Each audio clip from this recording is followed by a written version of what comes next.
Mr. John Deere, there you have it from Thomas.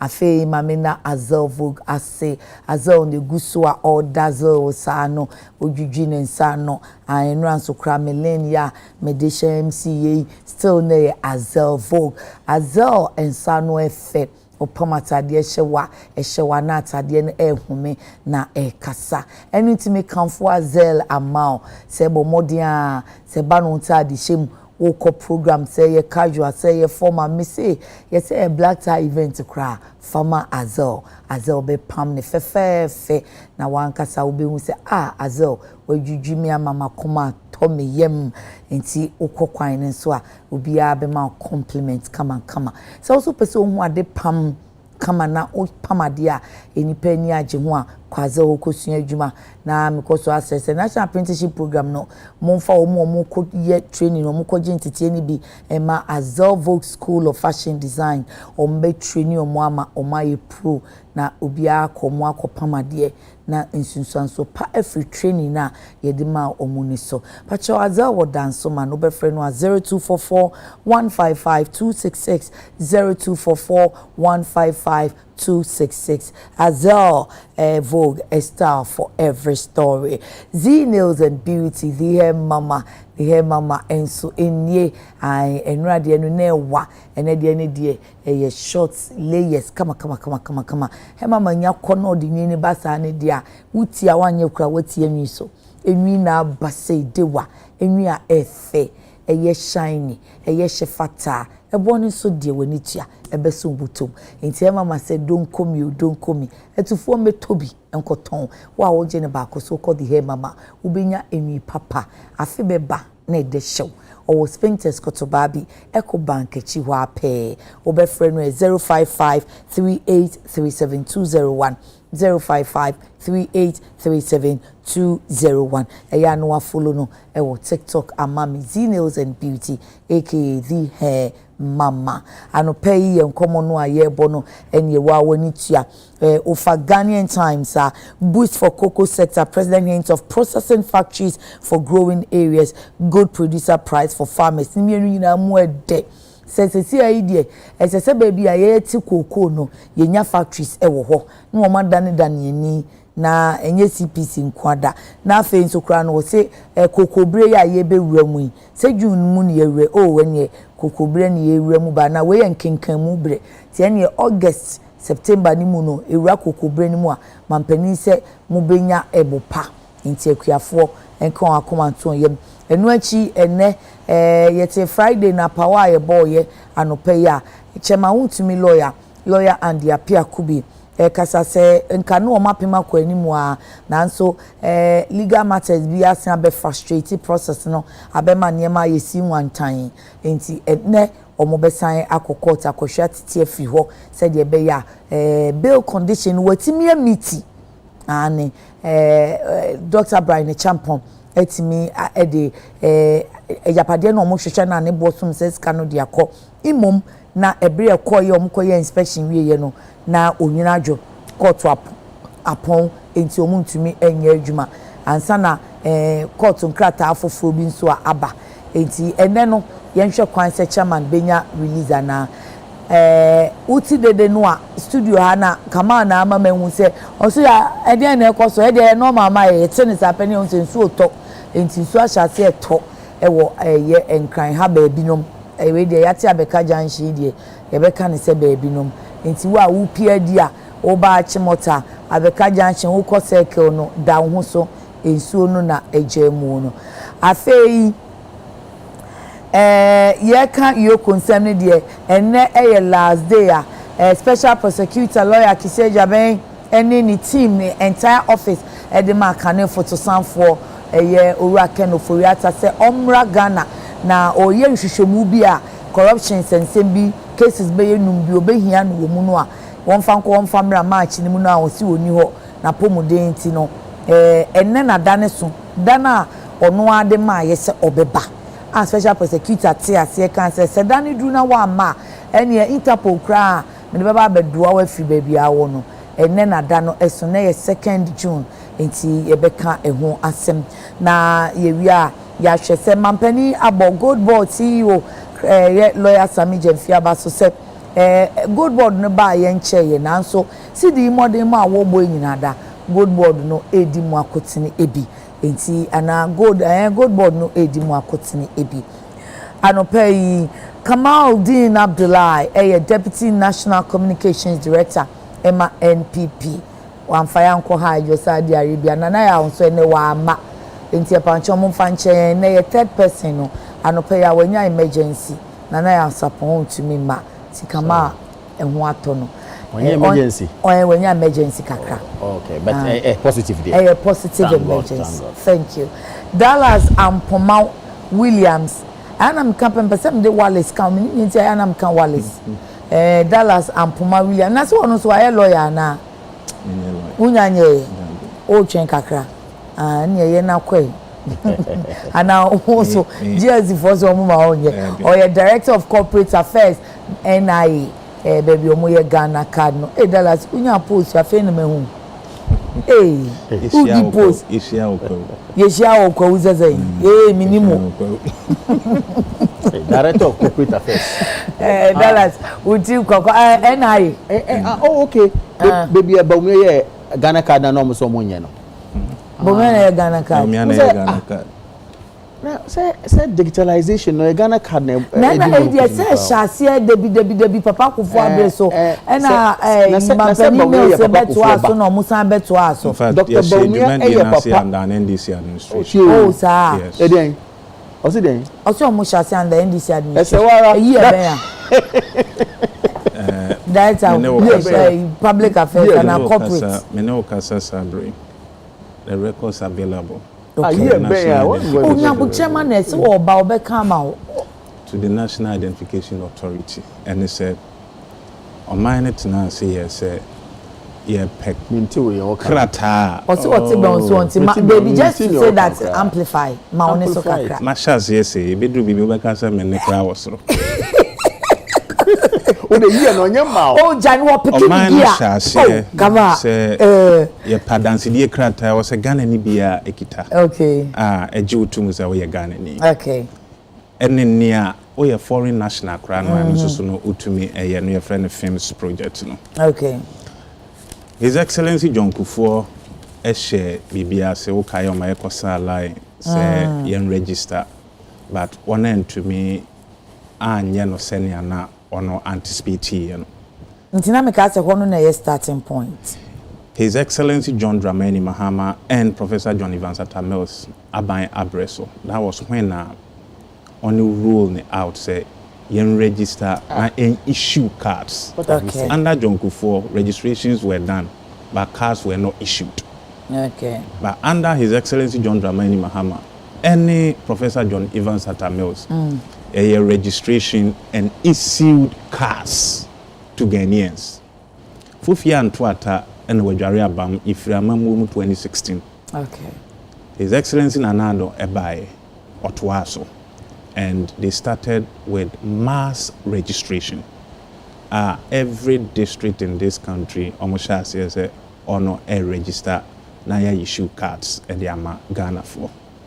On also DC baby. By 2023 March, na cards na ye print Ghana for no na ebi ni ho into one register ni nyina na onu nya on card and me ne woka say se media kohwea wahwefo ebeka. Okay, thank you. Point well made. Yes. Thank you. What clarify take over no me ne woka say backlog say free 2023 ya clear ni nyina. Okay. District officer no money cards. Me say oyedru baby good. But challenges of course challenges are never honest e be ni say cards are nankrofu here from 2023 March na e be ni ho. So the district offices were not working. Okay. But premium centers no dey na ehejuma. Oh, I see. So management under Yayira Kuku. Okay. I take a decision say our district offices na say ehejuma. To say make a premium center a minama me pese make a premium center. It should be the exception or the rule. How long? Ni nyina should be instant. say a district office, say a premium center, it should be instant. What would be the difference between services, premium and baby, I will bet now said the a hono etie no money near kikahono. And no, and that's a premium package in the best a DVL for the na and no benyan and tem. You take over not premium service no, instant. But our district officer, it takes you months and even years. Yes, okay. And we are saying say.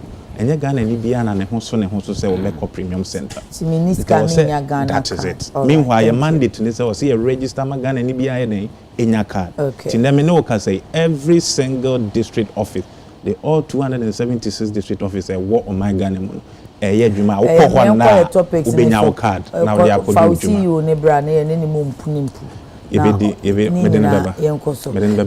It's a woman's come out now back a name. But it's answer you can president on thank you to any some of the two janumti. Mamema Wallace and Shasi, Dallas and Shasi. I can't be brave na answer a question. No. Oh, sir, you enjoy my sir. Who do enjoy my Shasi? Yeah, bang. No, the young one. Who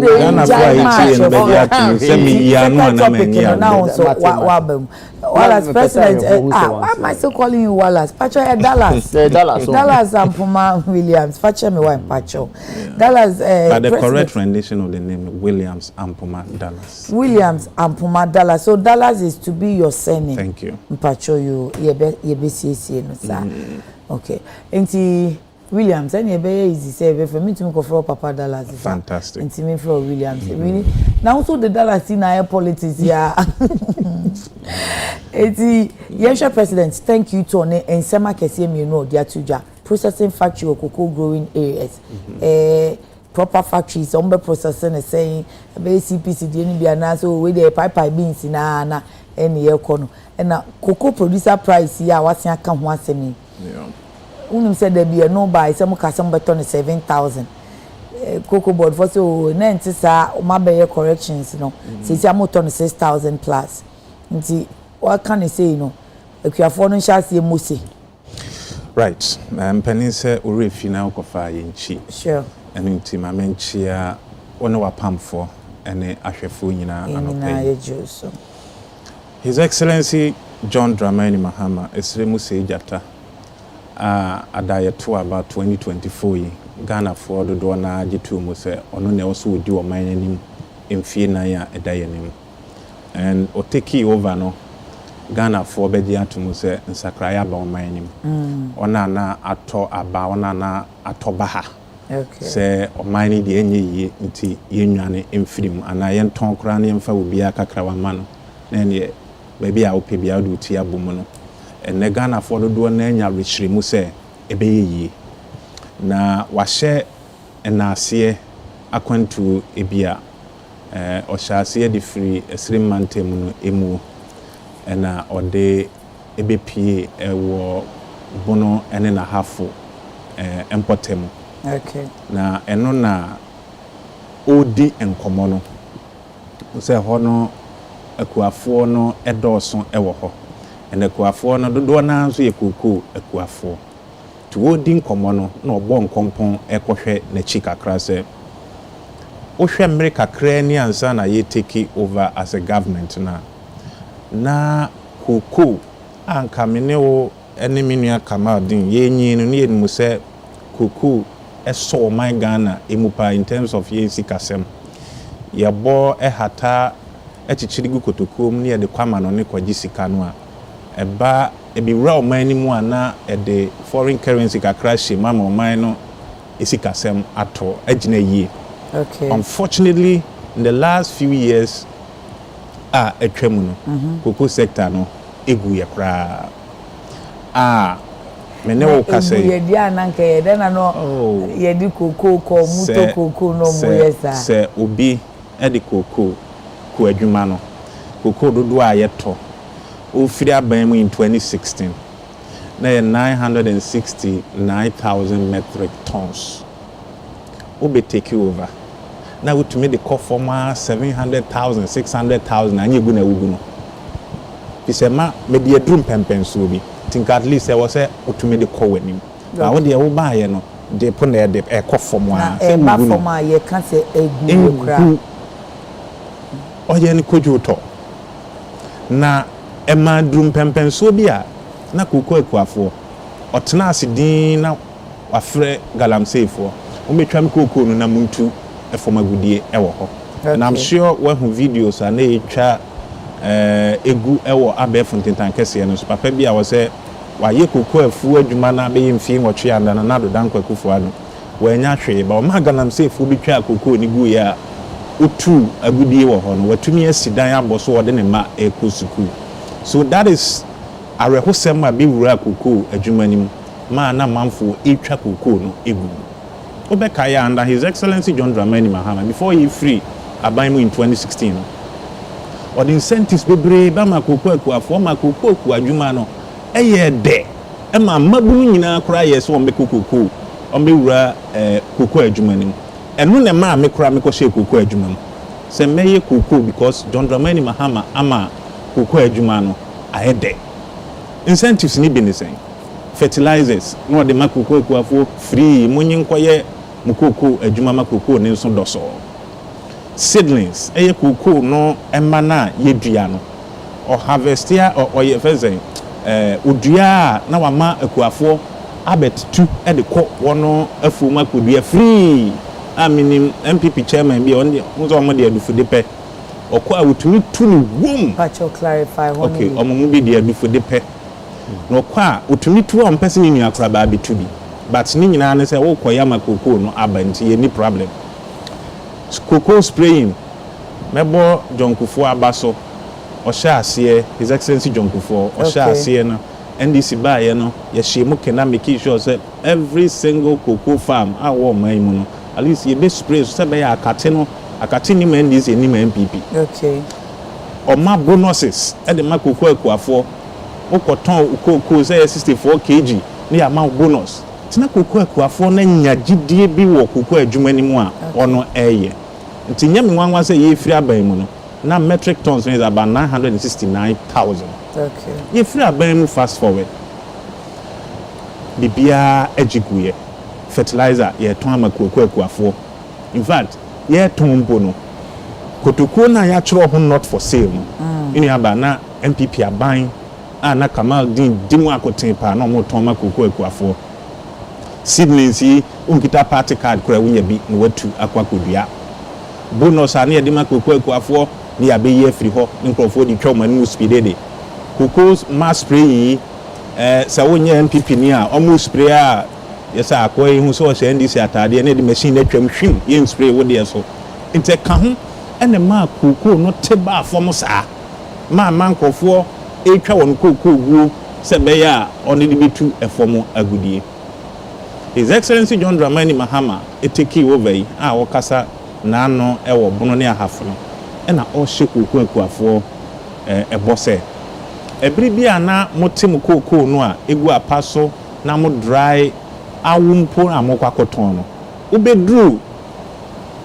wona to cocoa ni ho sisika ni ho edru bibi kura minim papa kwampa a wo kufidede otumi ni cocoa no egu ayi pantraso no de na mayeton it been seen in the history of this country but it happened under another Dankwa Kufuor ne Kamal din no mo aban the sector no omo collapse ne kura but what His Excellency John Dramani Mahama can say incentives are never hodada say ye ma fertilizers free na ye ma seedlings ye nhwe particles ye spray mo cocoa no ye nhwe particles ye ma mo bonuses no or sign e de aba na abehye mo kena aban ni so ade hunu ni say I was say you to me there oh yes abeba na say free fertilizer na ya na hu won sem because enkofo be smuggle obi be je na wakoton what the proper that no ye subsidization kra na still issues so no kra na waton so enkofo smuggle to tell you that any we any free a be ye and all my smuggle no no me party for ono a party for no come do am san smuggle your fertilizers in the kwabonte I see but under John Dramani Mahama what we want to do is that you can trust the CEO or cocoa board no Dr. Randy Abin say on the proper measures it be good form am a fertilizer biara buy the beba system ni me say cocoa akuafo ho no e be kom ho no matumi dia ye adwuma ama cocoa na so na yete a ye nyadodo akoton enya sika e de aba abehye yen economy no emu osan eka say in our manifesto ye share Ghana for but say ye pese ye add value to enema ye dua ewo ye man Ghana emu eha. Okay. Say ye add value and say ye different fidie mu. Say be ne ntene raw ye hatam say nkutukum ne ye mfa nko no akwaje fia no de aba. Ba say wo different fidie mu a wa add value o ton a ubenya ebo a chen say wo tene saa de akọ market. Okay, nti agro processing no ye ne say. Eti His Excellency John Dramani Mahama Bang is looking as a cocoa ayeti no. Ya di biye cocoa powder. Okay. Ya di biye Milo, chocolate no mne keka ho. And then all over the world they'll tell you that the Ghanaian chocolate is one of the best.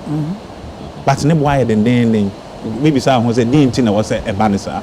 So His Excellency John Dramani Mahama is promising the people of Ghana and the bronia hafu for say or the factory ABC eye empotem ho se be ya ye beto ye nkoku no e de afa mfidie mu na ya dane ani ye de bi be ye Milo ye de bi be ye cocoa powder no ne ekeka ho yetumi de kura de bi nso ye nku cocoa ne hono no inu se bi mutumi de ye nku cocoa butter. But unfortunately most of these cocoa growing areas no cocoa ne hono no yetugu saa na emwa adukro na ase ediko CPC or what temai ne BBC an ye be ti ebenya cocoa powder ye benya a chocolate ye benya a cocoa butter ye benya ye be dark chocolate no butter milk na ye benya no ye betim dia ye before for like so, proper processing assembly so ye can agro processing asechira na that is what His Excellency John Dramani Mahama eka we di market that na say yen twen yen hwese bia within the 4 years governance afeya na yaba abanim okay ye share Ghana for so boy ye wo yen blueprint ye de eye adwuma okay manifesto no eno ye be make sure say ye be di so a yen te ento enchen na yenye ne ayepe. And in the manifesto we promised Ghanaians say ye pese ye creating nyuma ewo my Ghana emuha. Okay. So what His Excellency John Dramani Mahama promising and just to cocoa farmers e be san so creating nyuma. Okay. Ama manfo e won potem bono na hafo potem ho no migrate ba enkran obi okra oba we ni ba bia obeda no mo nenam edit the street so ne de ohaw ne amane ebre won no abusuafo no if yetumi edit factory ecosystem potem ho a babu na oba betena nkran oni hwe eye but opese wotu bata na okobobra no ombetena sa ampotem ho aye adwuma no matumi ahwe wona busua ama sebe o my Ghana atumi develop because kamia ye say ye decentralization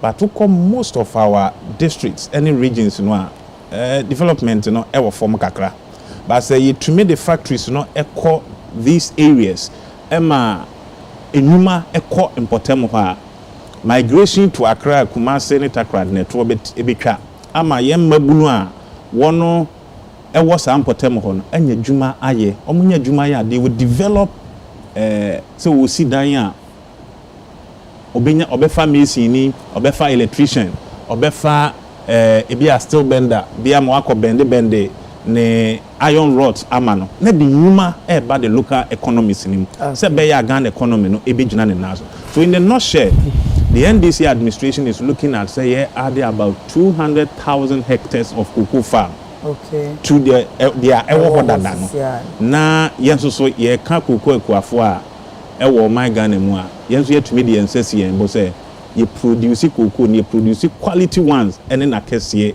emu. And he's also promised Amanoni anase Ghana mu Amanoni. Okay. And he's also promised say Makama when we say me de manu sina minia kama one me ya adwen so basically we won share and can do now me de manu sina IFN. He's also promised what share boss say cocoa na man for the core to say Cote d'Ivoire ecoton they do so because some of us say price are the ma omo ha no e wo form. Okay. Iti ene currently 64 kg of cocoa. I think you turn around 3,100. Then His Excellency John Dramani Mahama can say in August when the CEO of Cocoa Board and they are buying announced the new price a yɛde bɛma koko ekuafo a wahyɛ bɔ sɛ ɛbɛyɛ kɛseɛ na ɛbɛboro ne ayɛ nuanom a yɛkɔdifo a ɛtɔn ɔmo deɛ no ɛso sɛ ɛbɛyɛ a ɛho nkɔba sɛ kuani bɛ smuggle koko de akɔkɔdifo a akɔtɔn. This is a government we must support. Now I am building on my Ghana. Thank you, Kamal. Oh, many about. Yes, Kamal. Me twin me said and 10 year papa po na then you ka adanko dada adria na ase any say. Me so me Oh. Me twin woman ke be bo me o. We dey wada o ma me twin. Adanko dada adria. Anku wa we dey ma ne mpa me ti so. Oh, sa. Sa o hihye adwuma ba. Me ma ntwe me hyem. Then tia marshal say free horn say. Ye ko campaign 2024. Okay. Before the election. What was the promise NDC made to cocoa farmers?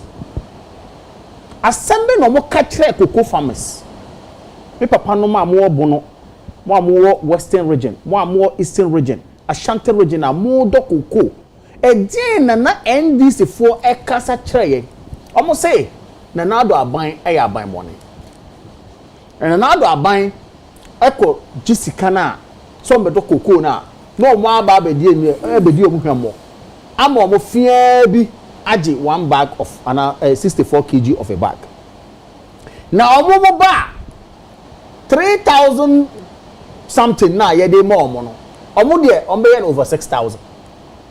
Now we Ghana na say uni Ghana. Manifesto no page ahina mi. Debi. Oh. Now we Ghana na say uni Ghana. Kama e wo page ahina mi manifesto no. Na botre. Current agric minister ye call or call say kwa vetting wo bisa. Wantima ya no wa ye din. Sir. Or say afe na omo ye de omo hwe no mum. The current chief executive of Cocoa Board oba ye anye bia enya August na be the first time on be pricing window. One man letter what short letter aka say the previous price na aban na no mo say amu aban bone omu nipa bone for almost 60 cocoa farmers no. So price no mo dem no be maintain. The current chief executive, my own good friend, Randy Abbey. What short letter? Any man say 3,000 na ye ka say nipa bone for the mama no. Yeah, nipa papa no. Ye the mama 3,000 na so bi. That is NDC for you. Tell them say adanko dada adre. Number 2. Cocoa. And can you say about politics? Look, it's one of the cash crops, because that is what has made Ghana what it is today. Cocoa unti Ghana di akobe bia o wiasa fane. Nanka NDC MPP den ka embem. Kaide be djuma ahwea cocoa nkoa a be boye a ne cashew so eba from bono eba be ka hoyi any other areas and by now would have been a very good country to go.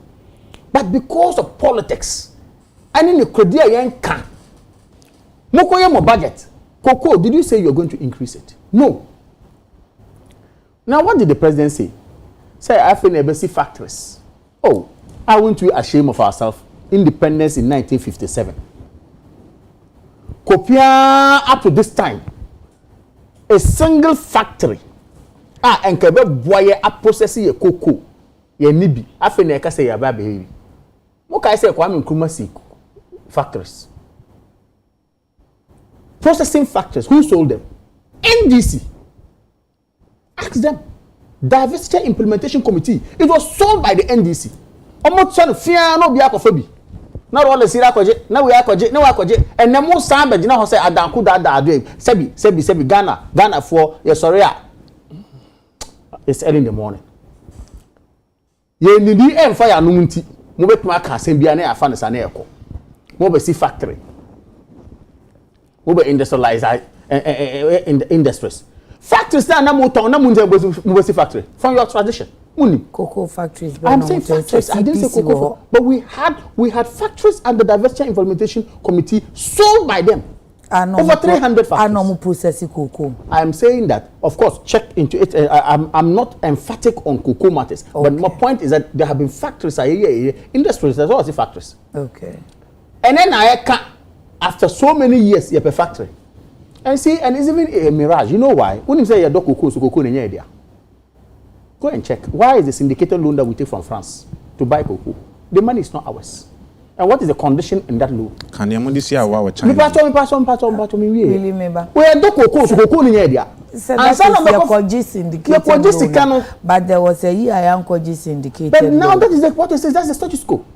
What was the letter that says? It's your koji and your Becca say ya ton dada. Ya ton dada. So does that mean any idea? Ye nyanti ye no ya kodi ano. Oh, me wo koko me de beba e ho a me de bebronti. Me ton ni say mamiska. Contract. Enya sa. You see, there are terms to any contract. There are terms and considerations to any contract. Okay. Maybe just can say, me wo farmers, me farmers any. Omo do koko no a ye benya this kind of tonnage, your projections ni. Na tonnage na ye benya ni say.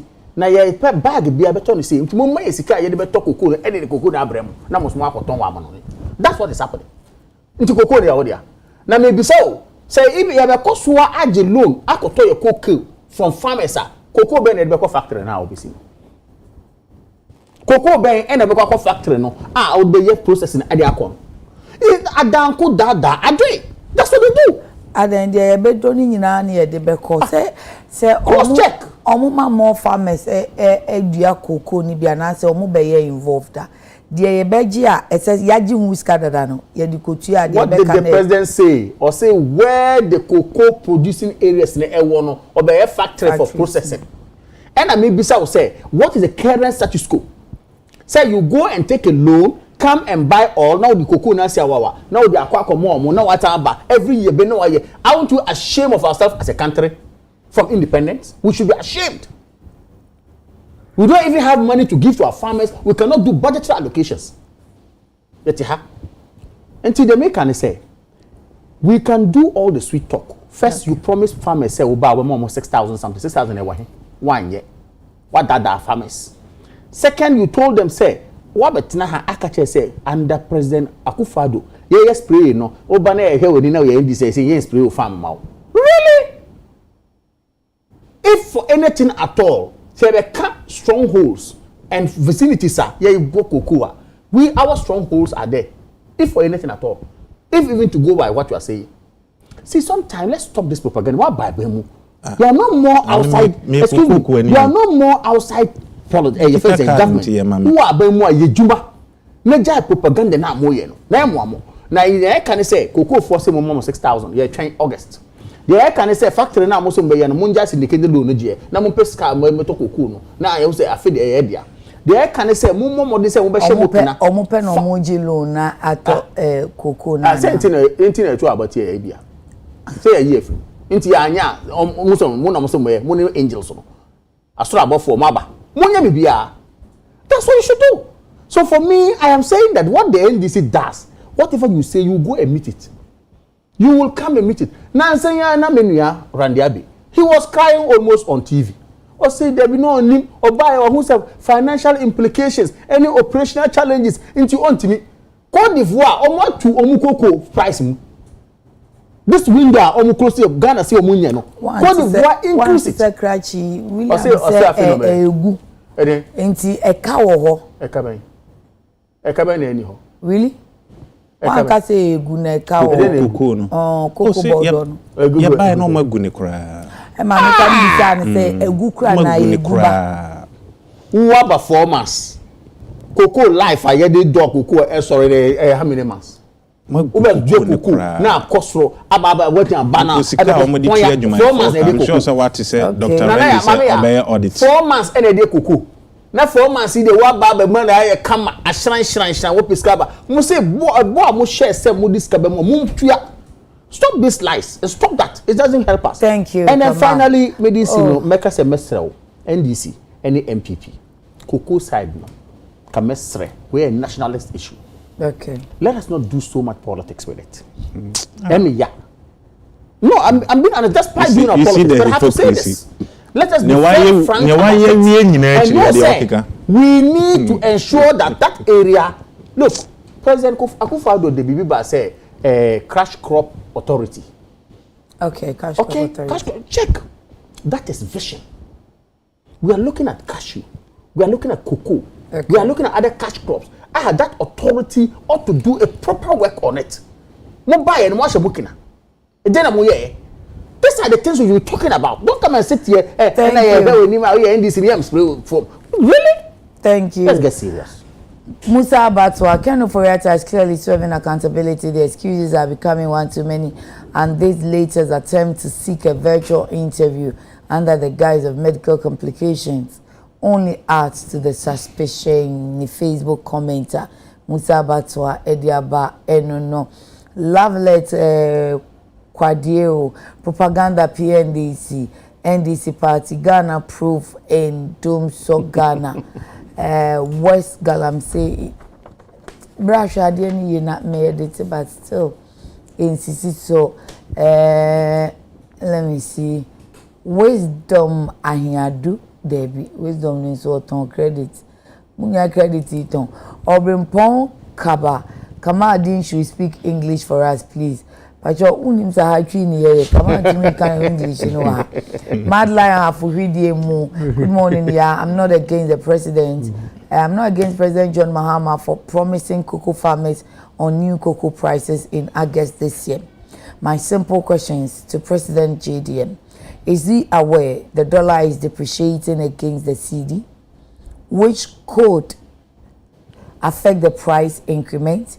Is he also aware the world markets of cocoa prices are determined by foreign exchange rates? So assuming the dollar hit $1 to 6 cedis, would they give the farmers good price whilst the world market and exchange rates are down? We live to see. Okay.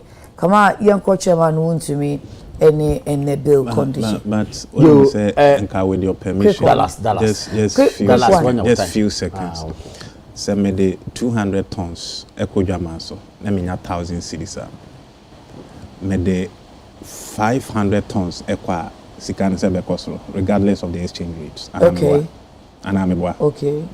A bill, you see, your yes. The more the tons, the more there will be. And we are looking at adding more, giving them incentive to be comfort better.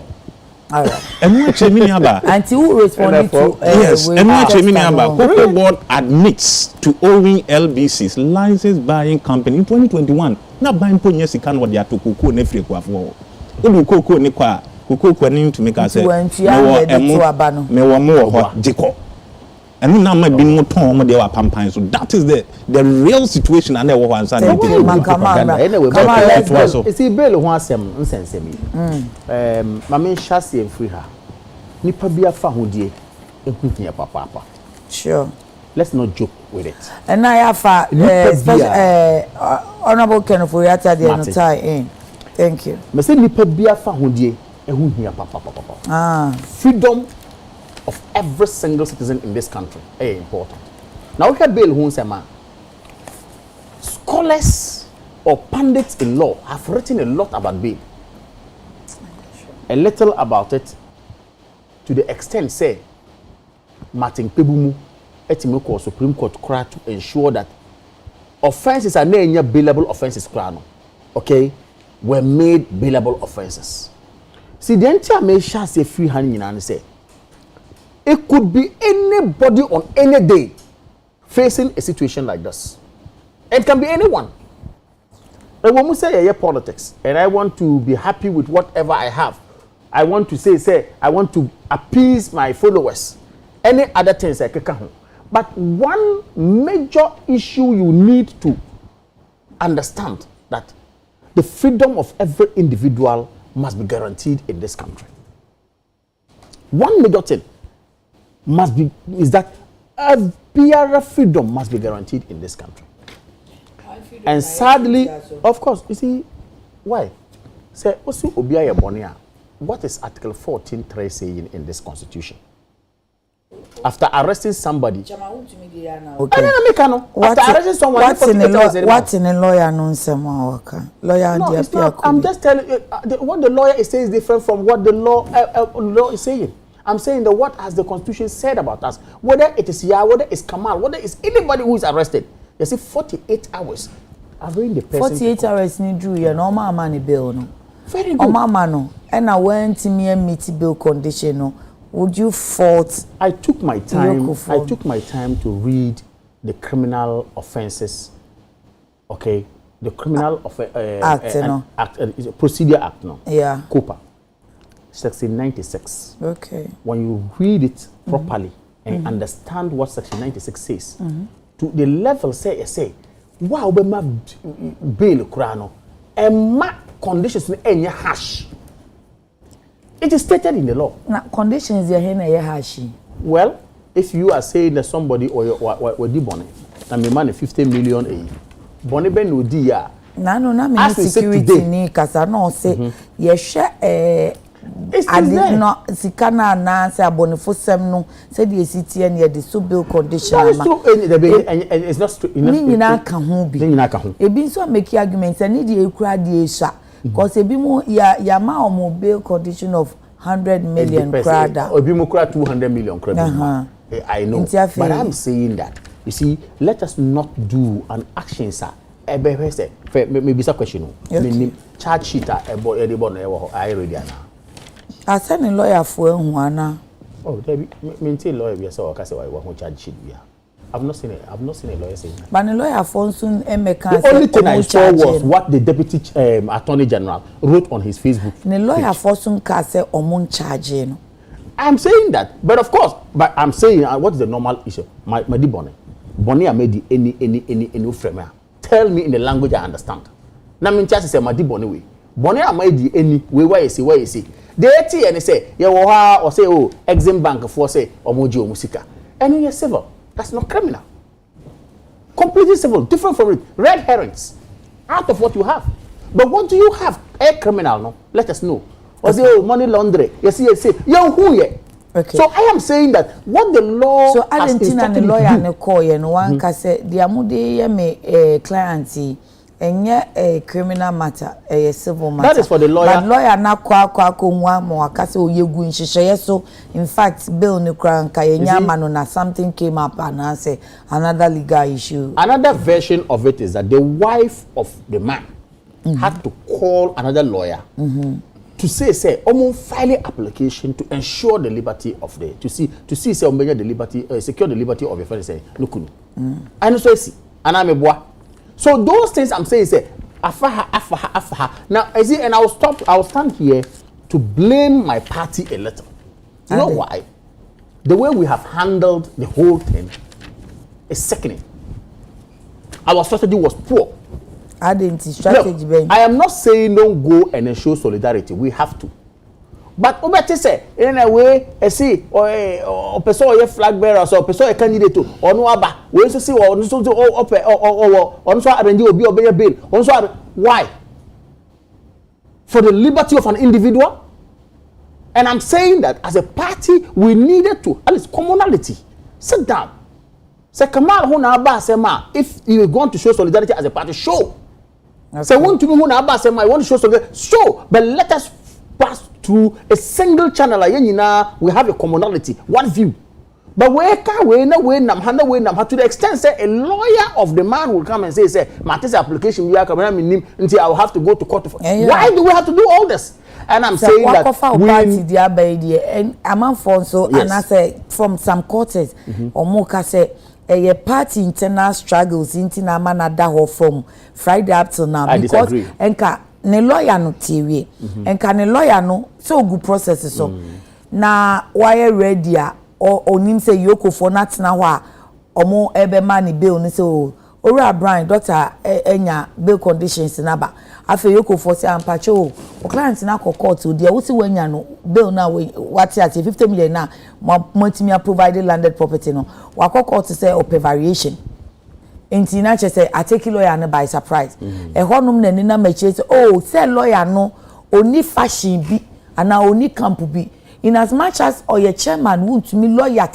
no oni fashion bi nti no as a party for no per se janchen nye ejuma anyway enunti na amana beso nti party internal issues is affecting first of all his I have rights. mentioned say in proper coordination should have come from our party if we wanted to show proper solidarity. Okay. The coordination should have been one. Okay. However, that notwithstanding, it doesn't also prevent the authorities now omukuta mrano edi mrano jumano to do what is right.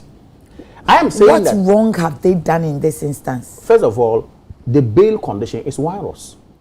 So why you see a working? Like I said, and I mean, my phantom say, "Ebi mu dear bro, sir." It's not about obedience. A whole lot of factors. It's not about obedience. So any other factors account and no more that quantum. Mate, it's not about obedience.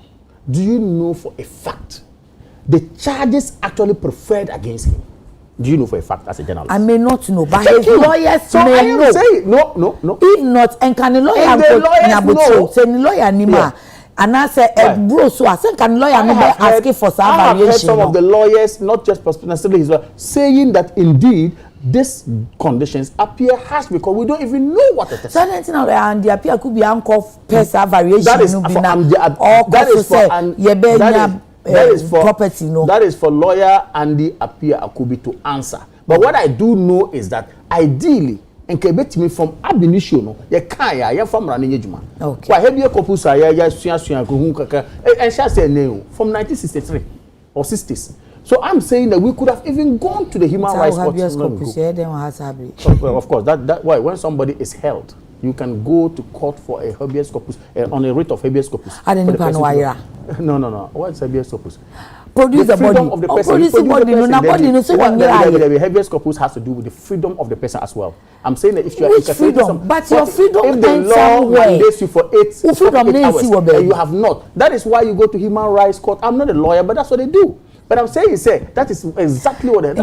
Obi right in so your money Emma Emrano enso nya adwuma na. Obi right in say nipa no from otomra ense semra no ye adwuma. Obi ani ho a obi asi me I'm not bigger than the law and I will never be. You are not. Me who is not. And I want to say this again. Okay. Ya shasie not today. Okay. Say obi mu ka say me so me ba powers san yes so e be a bill cry we call 1 billion. Obi mu ka say but I'm saying that fundamentally there is supposed to be what protects you and protects me and protects everybody, which has to do with what your freedom. So what does the law say about your freedom, about my freedom? And the law also tells you that anybody who is suspected is presumed innocent until proven guilty by a competent court. Is that what is happening? No. We're doing politics. We are in politics. They be done on my first of all, you keep somebody over 48 hours. And the constitution says no. You keep going back to this 48 hours. Excuse me. Window na one and say 48 hours in there no almost say owura. Yes, for the court. Bail. So what money bail? It's not about the bail. Take the person to court to know what actually the charges you prefer against the person. Will it always be that within the 48 hours, either take the person to court or grant the person bail? And one man will bail. And all the bail conditions amount. It is a will to me meet bail conditions. So court to cry man will bail. Now we conditions. So bet me I need to know my crime. As simple as that. And I mean, this is simple question. Do you know the crime? Chairman, what say me na medi bone no. Say, what can say? You are saying say only bone bia. We need to know. I need to know. Chairman, what no? Also, unim say onim the crime and onim the crime. I don't know. How shall you say? I am saying that I don't know. And the lawyers or something. Why? The Attorney General came to write on his Facebook and a money laundering and they investigate.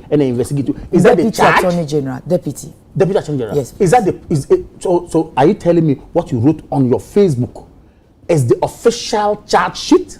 Okay. Is it? Okay. So that's the question. So I'm saying that look, nobody is above the law. Wunti is not above the law. He will never be.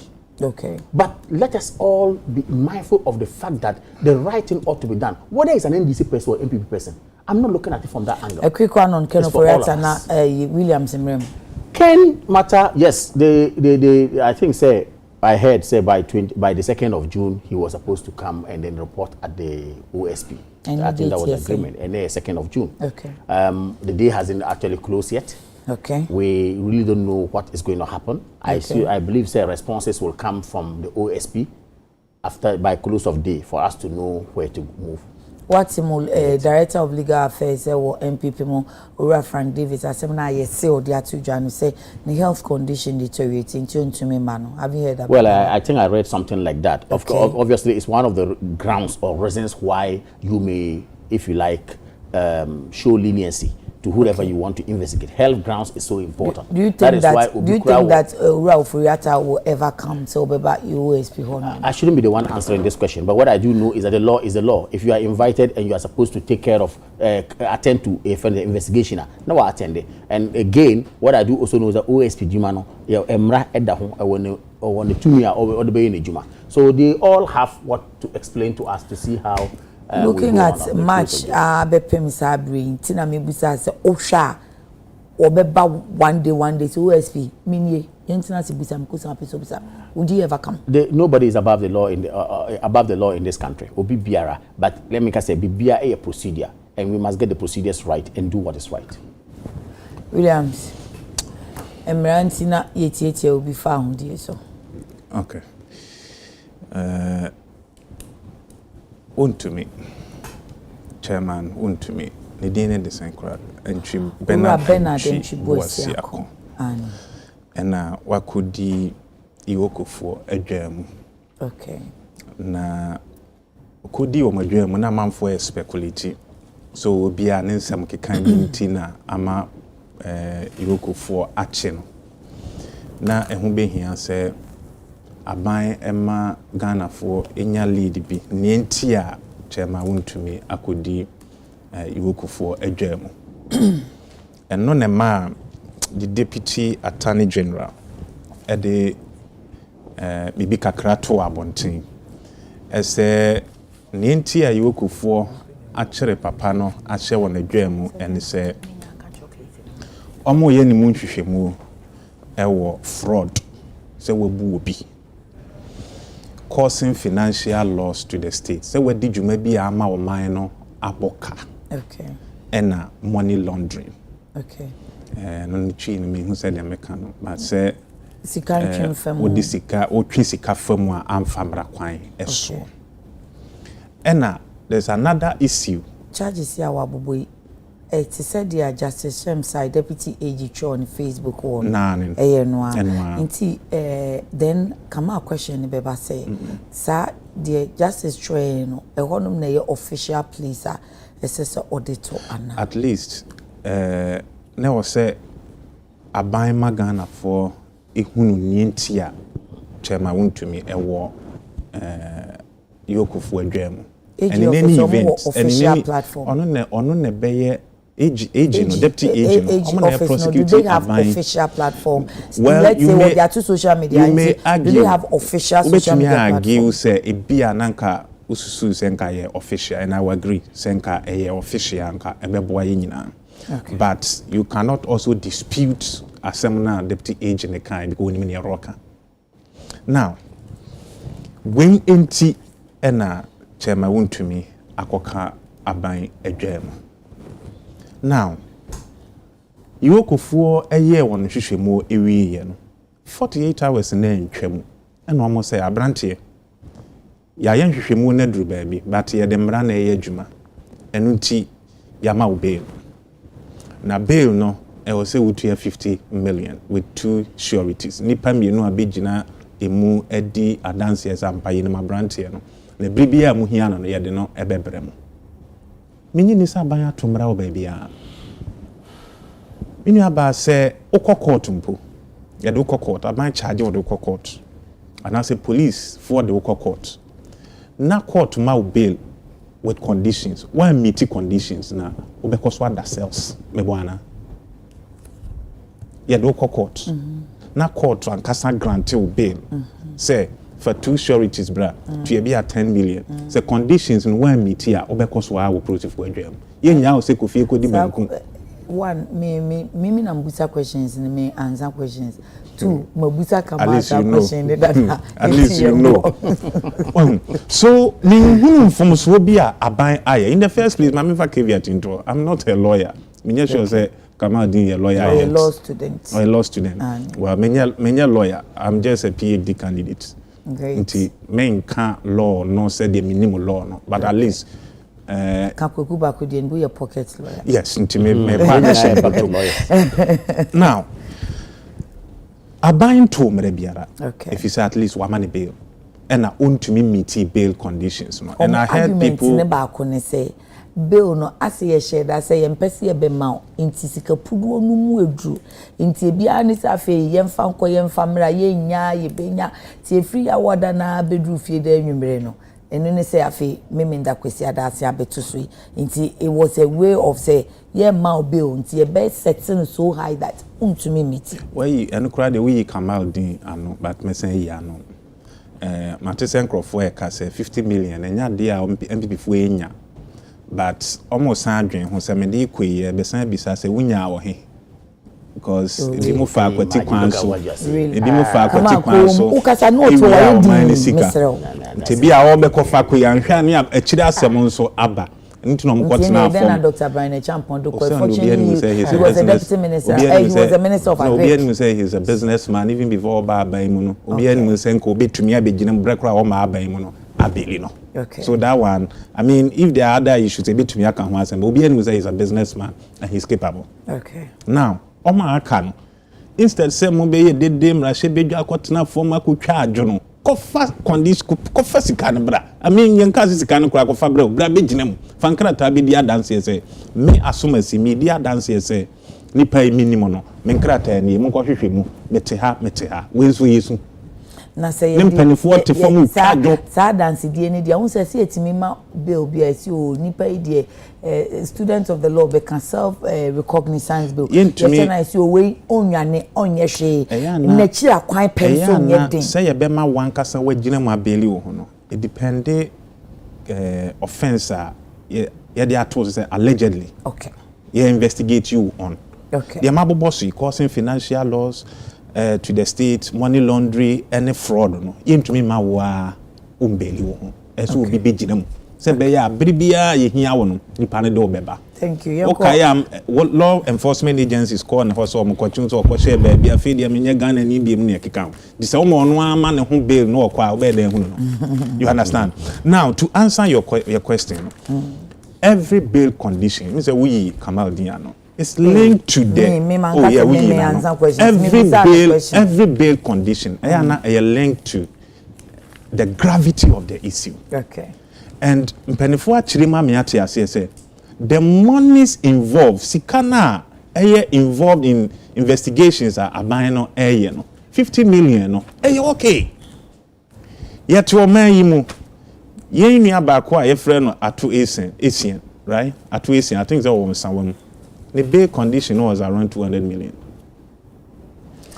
Woyomi, Alfred Agbesi, Woyomi. The bail condition was 54 million. Oh, sir. That was then, no. It is a net 2025. You are paying your bail condition at 50 million now. They didn't even. In any event, lawyer Omo abubo ye so say we say ye share abonefosem no emudru ni ade omo abubo ye omo ne chairman de na abonefosem no ese oyo median batone they look alike oyo median na de we bra se makase wo na wo de kansem no oyo median na de similarities wom 54 million what you say yes. Now lawyer want to charge chairman Bernard Antwibuasi akon or say processes na you could do omo firm no it's been fair and lawful. Also, Modoma fa emra kwan so omo ntiti obi biara ne fa ahodie so. In fact, just this morning I'm hearing say one to me has even refused to eat anything coming from the MPP. Hey. Yes, he doesn't even trust them. Some no be can be so called hunger strike. Man, lawyer be can say no so called hunger strike. Can't say hunger strike. Me say anything coming from the MPP, he's decided to say only. Deep true sources. So only to trust and class the man did done MPP for. And you see, I have a cause to believe say MPP 4 per se chairman to me cause why say you ko edwam. Unim. Lawyer edi animu say ya be man bail. We do actually cry you ko be man bail because when you bring champion in Japan no ma be gina mu say omo be produce ne bra you ko for ehia na bibia ban ehia no be produce enya no. No be a file court case. And when a man branty them over the weekend, they be sabri. And pay matisse me not here no. A branty na corridor Gary ni Marco, aqua corridor case in every court. Oh really? Yes, me no can say yeah. Aqua corridor because now We are just telling MPP for say, near air coso, we are resetting Ghana. Ubi biara wedi o my Ghana ni teku anane simple ye gye dia more mine enya vendetta na say ye tata ubi no jama wuntumi wa me serve wa ban mu obi aka so serve aban mu nti no obi tata no. Okay, but he has questions to answer. Yen ka say ya boni kwa adu say ana say ya boni so bo say chinchini awaye enu tim ye investigations and aban afamra kwan so from bra ye kire no ebesi sa abri boni biara NCA, we will release him when we to meet conditions in Yinano. And no pay a buying through Iwoko Befe, normal release. A brief biara buying here, no. We will call for him near investigation. Drew Breas here prosecuted in the court. We do not care whose horse is God. You be prosecuted in that court. On kind of Riata. Quick one, watch your way no. I was saying who said, who hold the public officer optional. Inti minu abansa me wo hoina His Excellency John Dramani Mahama who me worthy to serve in his government no ka letter ne ba na na ma chro se mani je ho se wo frɛ me ba me srɛw mintumi nya dan ensom ewo waban mu me da se. But you are unable to authenticate and confirm say Gary Akor withdraw case no. To the course of me tumira na me sama confirm ya ma but. To the course. Thank you. As a Gary send me optional. Written. No, is it Gary who has withdrawal? Well, not Gary, but a application. Yeah, I'll file in the 2nd June. Okay, you go on. Fantastic. But anybody else can write Kamaldi. Come on, it is signed and stamped. No, I'm trying to authenticate by the court.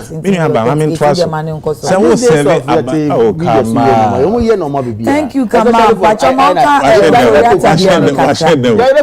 Solicitors numbers are there. The chambers license number is there. Marfo and associate legal practitioners. The address is there at Workers College, ain't it? So right. I can authenticate it now. Fantastic. Yeah. All survey ewo abaimwa optional. Now, Ken Ofori-Atta be di Ghana Benua Iso as finance minister for almost 8 years. When we na ye hunu enema bi e course why say anko ye enu ti bra na ebeyi anom.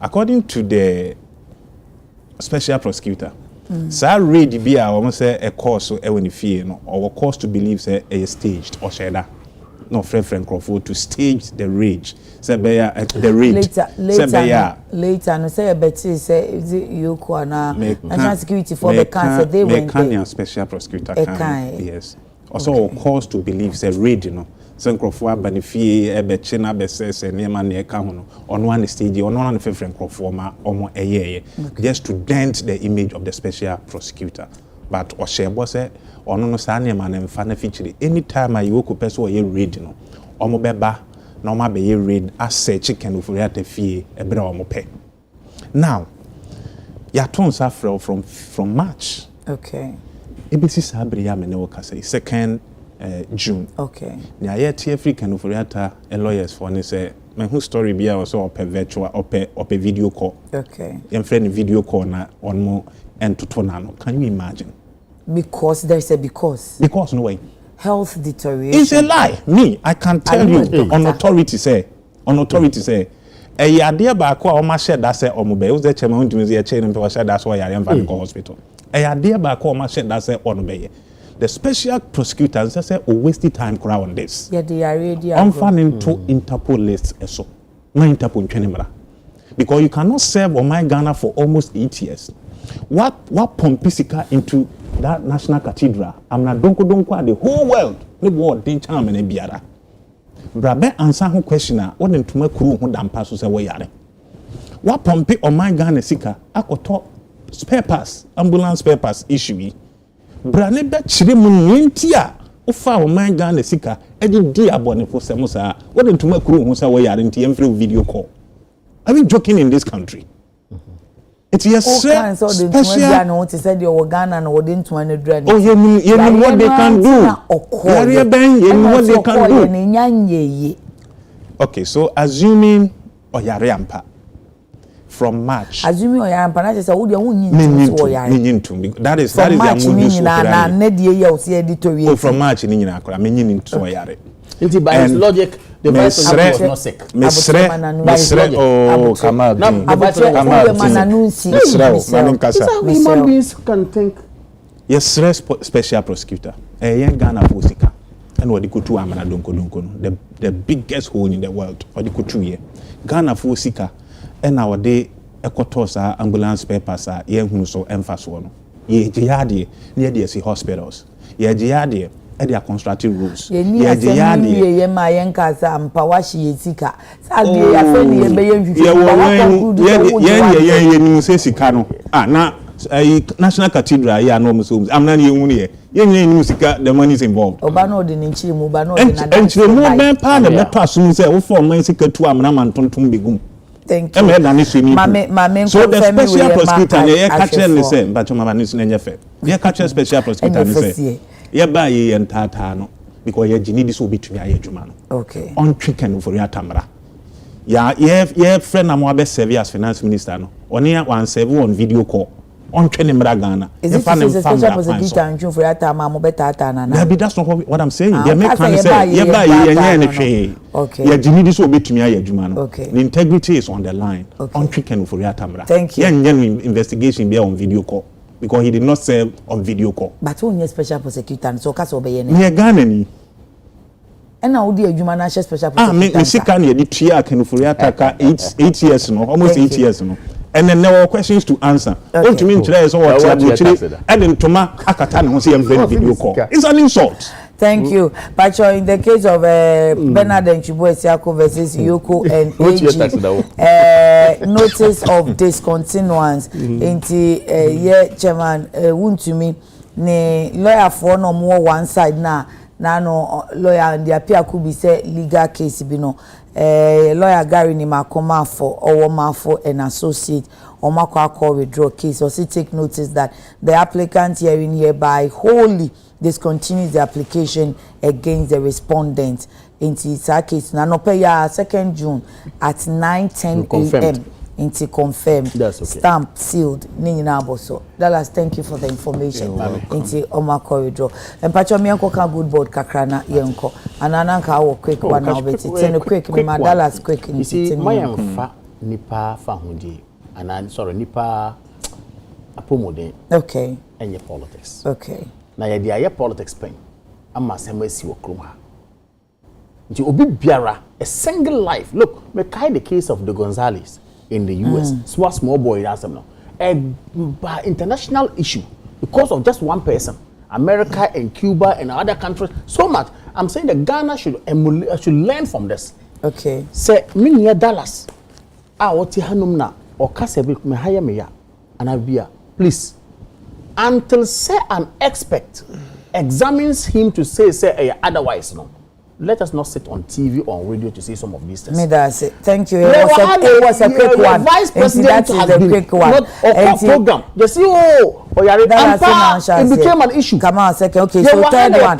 Last topic. Thank you, come on. That was I'm advising him. President still on the thank you. Video call. Dallas, thank you to anybody that we quick one now. Sorry to say, President, I am very impressed with Krachi Samija and Good Boss CEO Nini Jumedi say Oba to quote the president, you know, Sister Samija is the chief executive of the Ghana Gold Board that is doing wonders already. Right, so quick one. Sami Jemfi Esquire. Near friend PMMC, the Precious Minerals Marketing Company. Okay. And you know, your friend Gold Board. Or no, your penny quantre for order anon. Na Oshe Jumedia, His Excellency John Dramani Mahama, the sharing, sir, a brow appointee. Na America crane, you know, what to me achieve, you know. Na Ose Abasobodie.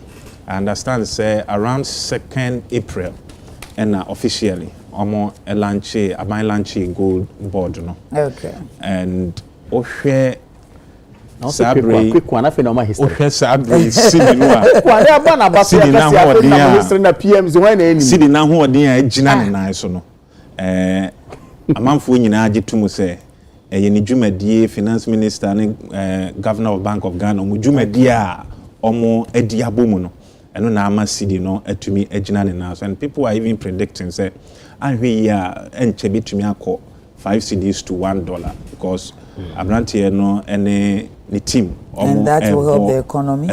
Yes, so far the economy is doing so well. We must not depend on pounds and dollars and sana yet to me abuye my Ghana. I was say to me chichire o man reset agenda na e buy and say benye fa dia grow.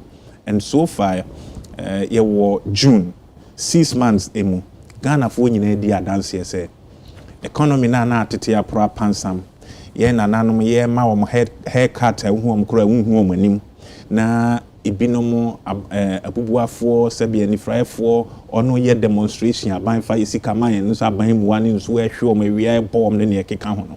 In the last 6 months Ghana for ehun sakraye in the economy and we are praying say ahoden ni nimdie ne etuhu ache a omode ahye mu eye adwuma no lawyer Sami Jemfi ne na pam for because so ayenisa ama Ghana economy no ejina ne naso ne jina ne naso yi I'm sure say Kamal Din na pam for they will not even field anybody in the 2028 election because when you say enkosi aga yo me da say ansana omampanyin John Dramani Mahama bebo Sami Abaso no quick one obo Akufo-Addo Abaso Okay.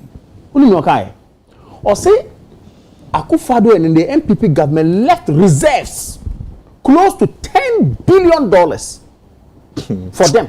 On the car, you make. Okay. Then you are cherry picking. Or say, Omanpenyi Akufo-Addo Aban Agile reserves through their gold reserve program. No, Emma and Abua Ama economy Ababijin Ama reserve into Obama Baso. And son about Sami Abaso. Okay. Second, so that's a good one. Last week. That's a good one. If I can come expected of government's obedience, asset and liability. I'm saying, say, the president has been charitable if I can come in. And fair enough. Oh, good now say good. Good now also say good hockey. Two, cannot do anything. Two, SMP. Omo reti say your economy no ekosoro eboa ma ye see the aba from no nyina SMP ka say the reserves the actual government left close to $4.6 billion was able to help shore up the city strength MIA me ka say abanda no ebo Sami Jemfi and the gold board of course the law just almost 17 cities to $1 Omoko parliament had to do whatever a great job. Because sleepless night, it's not easy to pass a bill, and I have to praise them for that. Yeah. And they went through that all that the parliament had to come in consensus. Both sides aisles of the house came together, and a law on a buyer. And running buyer just or call office by 1 month or something. They be a church, you make a cry or near grad as or $10 can claim. Oh, and no quite a church, you make a cry. He's doing a great job. Say, watch it, discover. Is it? Watch it, discover. Yam come round to watch his cover here. Yeah, watch his cover. It's a one me check 1 cedi. Now 1 cedi we are $1 we are to 1 cedi. We be check $1 Mami ya. Sami is a very good friend. Sami not just Sami but about the I'm saying to make a crazy and no cry on my penny can say we had with their children so now of course all this had to come and in. You would praise the president for no, that. of course, why not? You see, Obia from someone Obi Biara, and I say this. Me, I have my faults. Other people have their faults. Definitely. But you do not say a person who is not a recidivist and Obia or Yan de Biano, only on the infant channel. Obia be big a crabia bar, obviously. I had a young president clearing agent too. And Kayamo Becca say, clearing house, yeah, clear. I'm imagining what the NDC would have done, but nonetheless, we are quiet. Oh, no. You are shifting the focus. The focus is on the gold board. And it's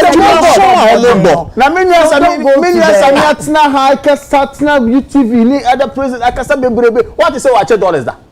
So now gold board or $100. No, $100. What I'm saying that no $100. Me, madam, I know he's always giving but out. At least, when it comes to the work, let's be honest. I like the policy.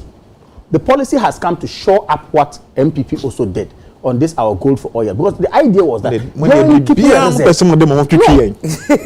is, look, that's the idea. The idea was that the president has praised us, John Dramani Mahama has praised us, and then finally they have also come to so that is how almost 17 cities to $1. Kamal Dean, Deputy Communications Director, NPP, and Williams Ampoma Dallas, and so head of corporate affairs, NIA. Anope damwanse pa enye izi so se madam for pa o kwa che ne mam aba nso ka na eto no my DK Ajiman of World Palace International so to mano awoda pa DK Nyame Hwao na onkoso a entine ni ncho wo yire Mrs Ajiman na afi Deacon Adi ene wadofo ne asafom World Palace International omunyina any Reverend Kojo Asante owo UTV omuma happy birthday and a belated one so nkoma mama Rachel Jemfi Boateng mama na wanya mfie no eduoson eninti wo mano Marian Abeta and a Ben omo ema happy birthday Osenya me say on sign for 70 sa ya ahoden ewumu mom said that last John Hopa happy birthday to Kamal's what daughter Maltiti. She's 6 years now. Oh, okay. Titi is 6 years. Okay. But interesting, you know what? The day she was giving birth to 2nd June, I was on UTV. You were on UTV? Yes. And today you are here. Acknowledge it. 6 years ago. And your Maltiti, the young shall grow. Maltiti UTV. Yeah, happy birthday to you, Maltiti. Go to be more outstanding than your dad. Go far. And more truthful. If you are no media. Mommy, that's so bogus. I want to do next as well. They share me. Now me come for a zobo. Get mom say, oh, coffees, oh, coquine, be, oh, baby.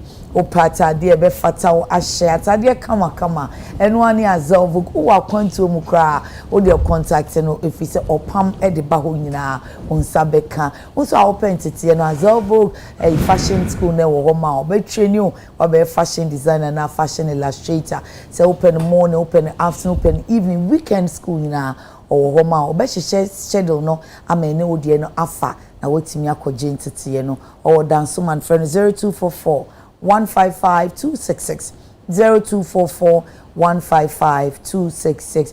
The mama enso ni enipa shop ba ko pe won kran ha ota ubinsa be kan ntem wo Ghana enkran echi nso a o de be brew o be deliver amount eni no be che o hyeso be fatal una ma nso be je compliments kama sa if you say mimi die eye shefata inti na ni din ye the hair mama or say good hair rattles Z-Nails and Beauty or was painters kotobabi Eco Bank chiwa kona kwaji enyi pa obefre no a 05538372001 anu pay me da wo mu ase mama ye da muso ase se mudi mo fidie ni to UTV na dwada no pay mu ne yen etinaye enso no guso a o ayese eyi no sopi na se bosu na nyai nti eto ani se eto ti wa wo kokromu no me de maka chem se ha de sa wa wo kokromu no na wafa eniama wo de bebo ho ban